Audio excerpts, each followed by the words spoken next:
Сәлеметсіздер ме, құрметті әріптестер және желі қолданушылары. Ауғанстан ақиқатта атты видеослайдымызды назарларыңызға ұсынамыз. 1979 жылы желтоқсан айында кеңес үкіметінің ұйғаруымен Ауғанстан жеріне кеңес әскерлерін енгізу туралы шешім қабылданды.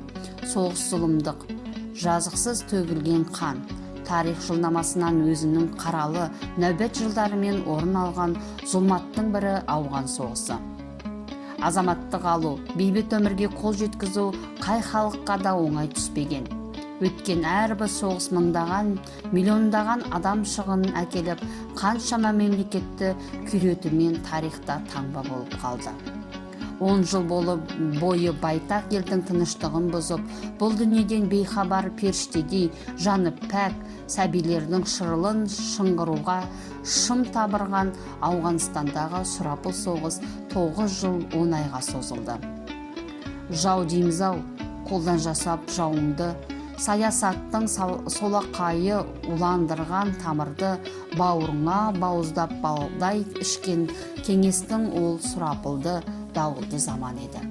Осындай ауыр аманат арқалап, өмір мен өлім белдескен қанды шайқасқа қатысып, батылдық пен ерліктің ерен үлгісін көрсеткен қаһармандарымыз бар.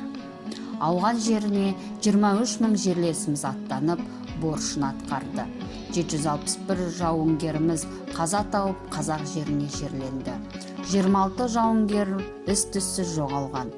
1000 адамнан астам инвалид мүгедекке шалынды. 1000 жауынгерімізден астам өз жеріне оралып, алған түрлі жарақаттарының кесірінен ауырып қаза болды. Еске алып құрметтейміз құрбандардың рухын, қабірлері нұрға толып толсын, суық көрде жылынсын. Есіл ерлер ескерткішке айналсаң да біз үшін мәңгі бақи тірісіңдер, тірісің. Өтер жылдап, ауқып тағы алыстап, тағдыр талай тауқыметін табыстар, өздеріңді жырлап өтер ұрпағың, ауғандағы азап шеккен арыстар деп ақын жырлағандай, өмір тоқтамайды, ерлік өлмейді, замандарға жалғаса береді. Бұған дәлел бүгінгі ортамызда жүрген ауғандық жауынгерлеріміз. Ерлік жан дүниесінің ұлы қасиеті деген екен бір дана қария. Өмірінің өлшеулі бір бөлігі жауқазын жастық шағының сүбелі үлесін оқ пен от арасында өткізіп, тағдырдың жазуымен елге аман сау оралды.